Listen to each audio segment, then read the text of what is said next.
ኢትዮጵያ ውስጥ በአሁኑ ሰዓት ታምር እየተሰራ ነው። የኢትዮጵያ እድገት እንደ ሮኬት ወደ ሰማይ እየተተኮሰ ነው። በሚገርም ፍጥነት፣ በአስደናቂ ፍጥነት በሀገር በቀል ኢንዱስትሪዎች 3 ቢሊዮን የሀገሪቱን ከውጭ ሊገባ የነበረ 3 ቢሊዮን ዶላር የሚያስወጣ ማለት ነው አጠቃላይ የኢንዱስትሪ ምርት በሀገር ውስጥ ኢንዱስትሪዎች መሸፈን ተችሏል። በጣም እጅግ ትልቅ ቁጥር ነው። አድምጡት። 3 ቢሊዮን የአሜሪካን ዶላር ሊሸፍን የሚችል የውጭ ሀገር ምርት በኢትዮጵያ ኢንዱስትሪዎች ተሸፍኗል። በዚህ 3 ዓመት ብቻ የሀገር በቀል ኢንዱስትሪዎች ከ5% ወደ 13% አድገዋል። ከ3 ዓመት በፊት 5% ነበሩ። አሁን ላይ 13% ደርሰዋል። 325 ከፍተኛ ኢንዱስትሪዎች በዚህ ዓመት ብቻ ስራ ጀምረዋል። ከፍተኛ በጣም ከፍተኛ የሚባሉ ኢንዱስትሪዎች ናቸው። በቁጥር 325 ናቸው። 13800 መካከለኛ ኢንዱስትሪዎች ስራ ጀምረዋል። መካከለኛና ዝቅተኛ ተብለው የተገመቱ ኢንዱስትሪዎች በቁጥር 13800 ናቸው ብዛታቸው። የኢንዱስትሪዎች የገበያ ትስስር ድሮ 15% ነበር። አብዛኛው ኢትዮጵያውያን ከሀገር ውስጥ ምርት አይገዛም ነበር። አሁን ግን ወደ 40% ሽፋኑ ከፍ ብሏል። የሀገር ውስጥ ኢንዱስትሪዎች ፔኔትሬሽን በጣም እየሰፋ ነው። ኢንዱስትሪዎች የማምረት አቅማቸው 41% ብቻ ነበር ከ3 ዓመት በፊት ሙሉ አቅማቸውን ተጠቅመው ማለት ነው። አሁን ሙሉ አቅማቸውን ተጠቅመው 60% የማምረት አቅም ደርሰዋል። በቱሪዝም ኢትዮጵያ ከአፍሪካ አንደኛ ሆናለች። የምስራች! ይሄ ማለት በዓለም አቀፍ ደረጃ የሚካሄዱ ኮንፈረንሶች ኢትዮጵያ ተመርጣ በየ2 ሳምንቱ ዓለም አቀፍ ወይም ኢንተርናሽናል ኮንፈረንሶችን እንድታካሂድ ተመርጣለች ማለት ነው። ይህን ሪፖርት ያገኘነው ጠቅላይ ሚኒስትር ዶክተር አብይ አህመድ በኢትዮጵያ ታምርት ኤክስፖ ላይ ካስተላለፉት መረጃ ተነስተን ነው። ሙሉውንና እዚህ ያልተነገሩ ሌሎች ዝርዝር መረጃዎችን ከጠቅላይ ሚኒስትር ዶክተር አብይ አህመድ እንደሚከተለው አቅርበንላችኋል። እስከ ቪዲዮ መጨረሻ ተከታተሉን። የዩቲዩብ ቻናላችን ሰብስክራይብ ማድረግን አትርሱ። ሰብስክራይብ እያደረጋችሁን አይደለም፣ እናመሰግናለን። የኢትዮጵያ ታምርት ኤክስፖ አሁንም የኢትዮጵያ እድገት እንደ ሮኬት ወደ ሰማይ እየተተኮሰ ነው።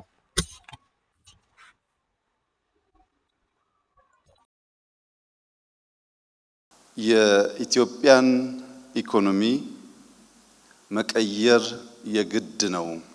ያልተቀየረ ኢኮኖሚ የጸና ሀገር ሊያቆም አይችልም የሚል እሳቤ ይዘን ኢኮኖሚውን ማንቀሳቀስ እንደ ኢንትሪ ፖይንት የወሰድነው አጠቃላይ ኢንዱስትሪን ነው። ኢንዱስትሪውን በመቀየር በማዘመን እና ምርታማነቱን በማሳደግ የኢትዮጵያን ኢኮኖሚ እንቀይራለን ካልን በኋላ ያን ኢንዱስትሪ በተለያዩ ሰብሴክተርስ ስንከፍል አንዱ ጎልቶ የወጣው አምራች ኢንዱስትሪ ነው። አምራች ኢንዱስትሪ በራሱ እንዲያድግ ብቻ ሳይሆን 5ቱ የኢኮኖሚ ምሰሶ ተብለው የተለዩ ጥቅል ኢንዱስትሪዎችን ድልድይ ሆኖ ማዘመን፣ መቀየር፣ ማሳደግ እንዲችል ታሳቢ ተደርጎ የተዘጋጀ የ10 ዓመት የብልጽግና እቅድ ነበረን። በዚህ እቅድ ውስጥ ግብርናን እንደ አንድ ምሰሶ ስንወስድ አምራች ኢንዱስትሪው ድልድይ ሆኖ ግብርናን ለሀገር ውስጥ ፍጆታና ለውጭ ገበያ አቅራቢ መሆን በሚችል መልክ ይቀይረዋል የሚል እሳቤ ነበረን።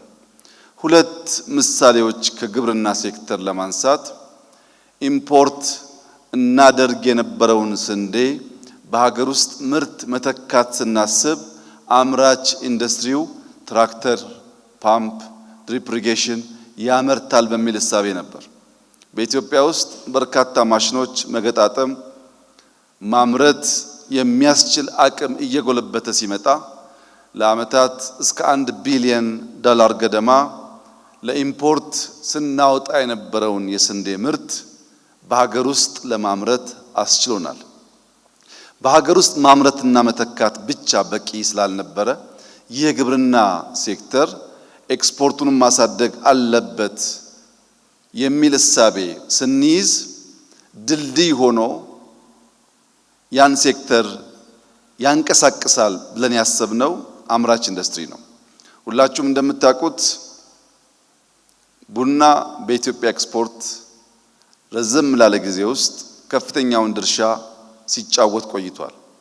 የቡናን ምርታማነት ለማሳደግ አምራች ኢንዱስትሪው ለችግኝ ፕላስቲክ ማምረት ካልቻለ፣ ለኢሪጌሽን ቲዩቦች ማዘጋጀት ካልቻለ፣ መልቀሚያ መኮትኮቻ ማሽኖች ማምረት ካልቻለ ቡና ብቻውን ማደግ አይችልም። ዘንድሮ 400,000 ገደማ ቶን ቡና ለውጭ አገር ገበያ ውለን በኢትዮጵያ ታሪክ ለመጀመሪያ ጊዜ $2 ቢሊዮን ገደማ ገቢ አግኝተናል። ይሄ ከአምናው እንኳን ሲወዳደር $1.4 ቢሊዮን ነበር አምና ቡና ያስገባ ነው። ዘንድሮ $2 ቢሊዮን ገደማ ሆነ ማለት ለውጡ ሲጀመር ከነበረበት 700 ሚሊዮን ገደማ ወደ 3 እጥፍ ያደገ እንዲሆንና ግብርና አንዱ የእድገታችን ምሰሶ ሆኖ እንዲቆም ያደረገው አምራች ኢንዱስትሪ ነው። በሁለተኛነት በምሰሶነት የወሰድነው ማይኒንግ ነው። ማይኒንግ በጥቅሉ ኢንዱስትሪ ውስጥ የሚያርፍ ቢሆንም እንደ አንድ ምሰሶ አምራች ኢንዱስትሪው ድልድይ ሆኖ ሽግግር ያረጋግጥለታል የሚል እምነት ነበር። ሁላችሁም እንደምታውቁት ኢትዮጵያ በተፈጥሮ ሀብት የታደለች ሀገር ናት። በርከት ያሉ የማይኒንግ ሀብት አላት። አሁን ዓለም የሚጠቀምበት የባትሪ ሮ ማቴሪያል ሊቲየም እኛ ሀገር ውስጥ በስፋት ይገኛል። ለብረት አይረን ኦር ይገኛል። ለማዳበሪያ ፖታሽ ይገኛል። ኢትዮጵያ ውስጥ ወርቅና ነዳጅ ብቻ ሳይሆን በርከት ያሉ የከርሰ ምድር ሀብቶች አሉን። እነዚህን ሀብቶች አውጥተን ለመጠቀም አምራች ኢንዱስትሪው ጉልህ ሚና አለው። ልክ እንደ ስንዴውና እንደ ቡናው ከአመት 2 ዓመት በፊት በሀገር ውስጥ ሲሚንቶ ምርት ቀንሶ ዋጋውም ከፍ ብሎ እንቸገር ነበር። አምራች ኢንዱስትሪው ባደረገው የድልድይነት ሚና ሲሚንቶ በሀገር ውስጥ ማምረት ተጨማሪ ምርት ማምረት በመቻላችን የሀገር ውስጥ ፍጆታ ማሟላት ብቻ ሳይሆን ለኤክስፖርት ዝግጅት እያደረግን እንገኛለን። ለኢምፖርት ሰብስቲዩሽን በሀገር ውስጥ ብናመርትም ለውጭ ኤክስፖርት ደግሞ አምራች ኢንዱስትሪው ባለፉት 2 ኤክስፖዎች ኢትዮጵያ ወርቅ ማምረት የምትችልባቸውን ማሽኖች ማምረት በመቻሉና በመደገፉ ወርቅ በታሪካችን ለመጀመሪያ ጊዜ ከቡና በልጦ ትልቁ ኤክስፖርት ድርሻ የወሰደ ሲሆን ባለፉት 10 ወራት ወደ $2.5 ቢሊዮን ገደማ ወርቅ ኤክስፖርት ማድረግ ችለናል። ማይኒንግ ለኢምፖርት ሰብስቲዩሽን፣ ማይኒንግ ለኤክስፖርት የታለመለትን ግብ እንዲያሳካ ለማድረግ አምራች ኢንዱስትሪው የተጫወተው ሚና በጣም ከፍተኛ ነው። በሶስተኛ ደረጃ ምሰሶ ያልነው ቱሪዝም ነው። ቱሪዝም ውስጥ ኢትዮጵያ ባህል አላት። ኢትዮጵያ ታሪክ አላት። ባህሏና ታሪኳን አዘምነን ሰርቪስ መስጠት የሚያስችል አቅም ከገነባን ሊታዩ የሚገባቸው በጣም በርካታ ሀብቶች ኢትዮጵያ ውስጥ እንዳሉ ይታወቃል። በቱሪዝም ዘርፍ አዳዲስ መዳረሻዎችን መገንባት ብቻ ሳይሆን ቀደም ሲል የነበሩ አንድ ለናቱ የሚባሉ የኢትዮጵያን አባቶች የእጅ ስራ የጭንቅላት ውጤት እያረጁ እየወደቁ ያሉትን መልሰን ማደስ አንዱ ስራችን ነበር። ከዚህ ውስጥ በርካታዎቻችን በቅጡ ሰምተን የማናቀው አላላ ኬላ ሊጠቀስ ይችላል።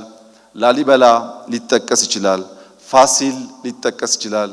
የአባ ጅፋር ቤተ መንግስት ሊጠቀስ ይችላል። እዚህ በመዲናችን የሚገኙ የሚኒሊክ የኃይለ ሥላሴ ቤተ መንግስት ሊጠቀሱ ይችላሉ። እነዚህ የነበሩ ጥንታዊ ሀብቶቻችን ታድሰውና ዘመኑን መዋጀት በሚችሉት አግባብ እንዲሰሩ ለማድረግ አምራች ኢንዱስትሪው አይተኬ ሚና ተጫውቷል። የነበረን የቆየን ነገር ማደስ የሚቻለው አምራች ኢንዱስትሪው ሚናውን ሲጫወት ብቻ ነው። አሮጌው በቂ ስላልሆነ አዳዲስ መዳረሻዎች በስፋት መገንባታችን ይታወቃል።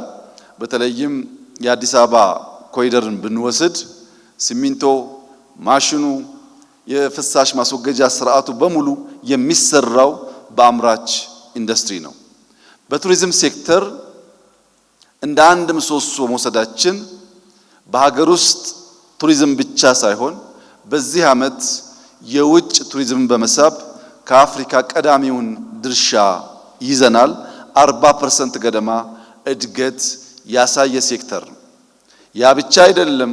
በዚህ ዓመት ኦልሞስት በየ2 ሳምንቱ ኢንተርናሽናል ኮንፈረንስ የሚካሄድበት ከተማ ሆኗል አዲስ አበባ። ያ የሆነው አምራች ኢንዱስትሪው ለሰርቪስ ጠቃሚ የሆኑ ስራዎችን ከተማውን ማስዋብን ጨምሮ መስራት በመቻላችን ነው። አራተኛው ፒላር ቴክኖሎጂ ነው። በሞባይል ፔኔትሬሽን ያለውን ተደራሽነት ማስፋት ብቻ ሳይሆን አርቲፊሻል ኢንተለጀንስን፣ መሶብን፣ ፋይዳን የመሳሰሉትን የኦቶሜሽን ስራዎች ለመስራት የአምራች ኢንዱስትሪው ሚና እጅግ ከፍተኛ ነው። እንደምታውቁት ቴክኖሎጂ ቢቲኤሱን ብንወስድ ፖሎች ሊመረቱ ይገባል። የሃርድዌር ሲስተሞች ሊመረቱ ይገባል። እነዚያ ሃርድዌሮች ካልተመረቱ በቀር ዳታ ሊሸከም የሚችል የዳታ ማከማቻ ቦታዎች መስራት አይቻልም። ከዚህ አንፃር አምራች ኢንዱስትሪው ሙሉ በሙሉ የኢትዮጵያን ፍላጎት መልሷል ባይባልም በመብራት፣ በቴሌኮም አንቴናዎች፣ በሽቦዎች፣ በሽቦ መከለያ ላስቲኮች እየተደረገ ያለው እንቅስቃሴና ጥረት አራቱ ከአምራች ኢንዱስትሪ ውጭ ያሉት ሴክተሮች እንዲነቃቁና የሚጠበቅባቸውን ስራ እንዲሰሩ በከፍተኛ ደረጃ አምራች ኢንዱስትሪው ሚናውን ተጫውቷል። ራሱ አምራች ኢንዱስትሪውን ስንወስድ ከ3 ዓመት በፊት የማምረት አቅማችን 46% ገደማ ነበር። ያሉን ኢንዱስትሪዎች ከአቅማቸው 46% ብቻ ያመርቱ ነበር። ዛሬ ያ በ3 ዓመት ተኩል ውስጥ ወደ 61% አድጓል። ይህ ትልቅ የምስራች ስለሆነ በዚህ ሴክተር የተሳተፋችሁ በሙሉ እንኳን ደስ ያላችሁ፣ ትልቅ ድል ነው ልላችሁ እወዳለሁ። ከዚህ በተጨማሪ ኢትዮጵያ ታምርት ስንል በርከት ያሉ ፋብሪካዎች ከተቋቋሙ በኋላ በተለያየ ምክንያት ስራ ያቆሙ የተዘጉ ነበሩ። ከነዚህ ውስጥ 830 ተሰርተው ስራ ያቆሙ ፋብሪካዎች ባለፉት 3 ዓመታት የኢትዮጵያ ታምርት ንቅናቄ ውስጥ መልሰው ስራ እንዲጀምሩ፣ የተበተኑ ሰራተኞች እንዲሰባሰቡ እና ምርታማነት እንዲያድግ ከፍተኛ ድርሻ እንዲወጡ ሆኗል። ለዚህም ንቅናቄውን የመሩ የቲም አባላት በእጅጉ ሊመሰገኑ ይገባል። ከዚህ በተጨማሪ ከ1 ሚሊዮን እስከ 90 ሚሊዮን ገደማ ኢንቨስት የተደረገባቸው አነስተኛ እና መካከለኛ ኢንዱስትሪዎች ባለፉት 3 ዓመት ተኩል ውስጥ በኢትዮጵያ 13800 አነስተኛና መካከለኛ ኢንዱስትሪዎች ስራ ጀምረዋል። 13800 ኢንዱስትሪዎች። ይህ ትልቅ የምስራችና ብስራት ስለሆነ ይህ ነገር እንዲሳካ መሬት፣ ኢነርጂ፣ ፍቃድ፣ ፋይናንስ በማቅረብና በመደገፍ የበኩላችሁን ሚና የተጫወታችሁ በሙሉ እንኳን ደስ ያላችሁ ልላችሁ እወዳለሁ። ከነዚህ አነስተኛና መካከለኛ ኢንዱስትሪዎች በተጨማሪ ወደ 325 የሚጠጉ ጌም ቼንጀር የሚባሉ ከፍተኛ ኢንዱስትሪዎች ባለፉት 3 ዓመት ተኩል ስራ ጀምረዋል። ከዚህም የተነሳ በዚህ ዓመት ብቻ ባለፉት 9 ወራት 3 ቢሊዮን ዶላር ገደማ ተኪ ምርት በሀገር ውስጥ ማምረት ተችሏል። ከዚህ ቀደም ከውጭ እናስገባቸው የነበሩና የውጭ ምንዛሪ የግድ የሚጠይቁ ሴክተሮች በሀገር ውስጥ ምርታማነት እያደገ በመምጣቱ 3 ቢሊዮን ዶላር ገደማ ወጪ ለማስቀረት ተችሏል።